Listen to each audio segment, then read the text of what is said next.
Hello बच्चों, let's read this question. The question says the current passing through the ideal ammeter in the circuit is. तो हमें इस question में ये बताना है कि इस सर्किट में से जो एमीटर है उसमें से कितना करंट पास होगा. तो की concept for this problem is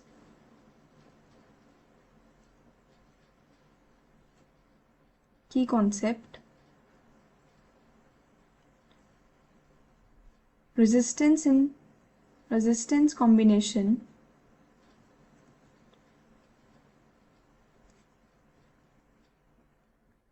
ठीक है, तो रेजिस्टेंस के कॉम्बिनेशन हम दो तरीके से ले सकते हैं. एक होता है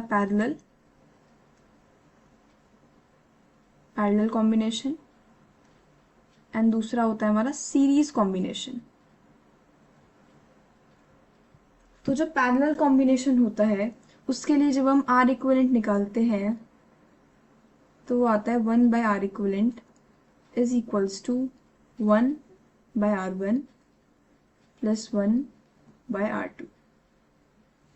this is for parallel combination. जब हम सीरीज के लिए लिखते हैं तो वो सीधा ऐड होता है R equivalent is equals to R one plus R two. This is for series.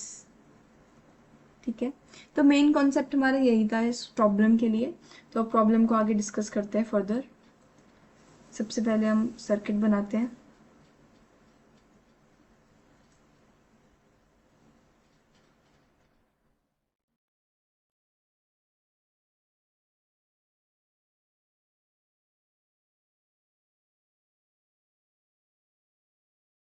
ये हमारा सर्किट है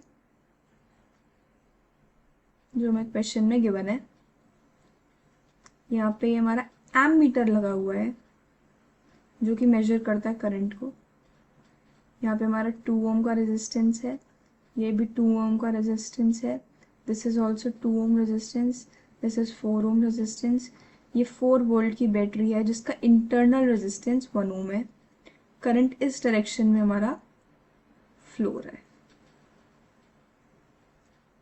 ठीक है, तो सबसे पहले हम ये देख लेते हैं कि कौन से रेजिस्टेंस पैरेलल कॉम्बिनेशन में और कौन से रेजिस्टेंस सीरीज कॉम्बिनेशन में. तो सबसे पहले हम ये देखते हैं कि ये वाला 2 ओम और ये वाला 2 ओम ये दोनों हमारे पैरेलल कॉम्बिनेशन में है ना.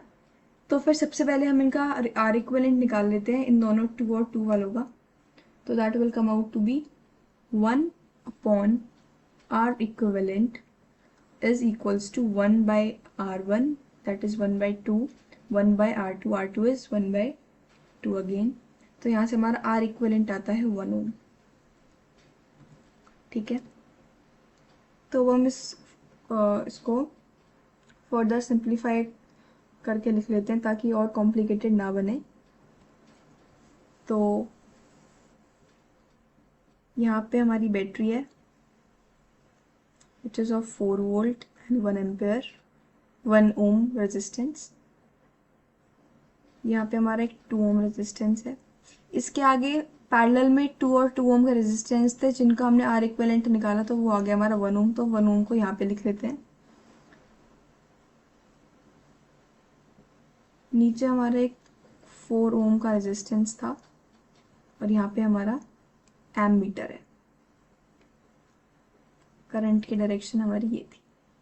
ठीक है, नाउ अब हमारा ये वाला 2 ओम का रेजिस्टेंस, ये वाला 1 ओम का रेजिस्टेंस, ये वाला 4 ओम का रेजिस्टेंस एंड बैटरी का इंटरनल रेजिस्टेंस, ये चारों रेजिस्टेंसेस हमारे सीरीज कॉम्बिनेशन में है.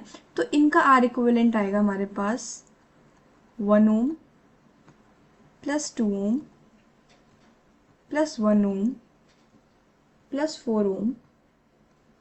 That will come out to be 8 ohm. तो इन सब का आर इक्विवेलेंट हमारा क्या आ गया 8 ओम. तो मतलब हमारे पूरे सर्किट का जो इक्विवेलेंट रेजिस्टेंस है वो आ रहा है हमारा 8 ओम. अब हमें सबको ये फॉर्मूला आता है V is equals to I are.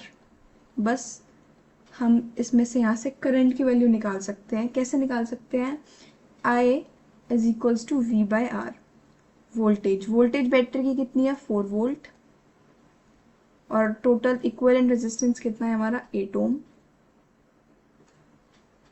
तो ये हमारा सॉल्व करके आता है 0.5 एंड करंट का जो यूनिट होता है दैट इज एम्पेयर। तो हमारा जो आंसर आ रहा है that is current is equals to 0.5 ampere. That is option number D. So option number D is correct. Hope you understood it well. Best of luck.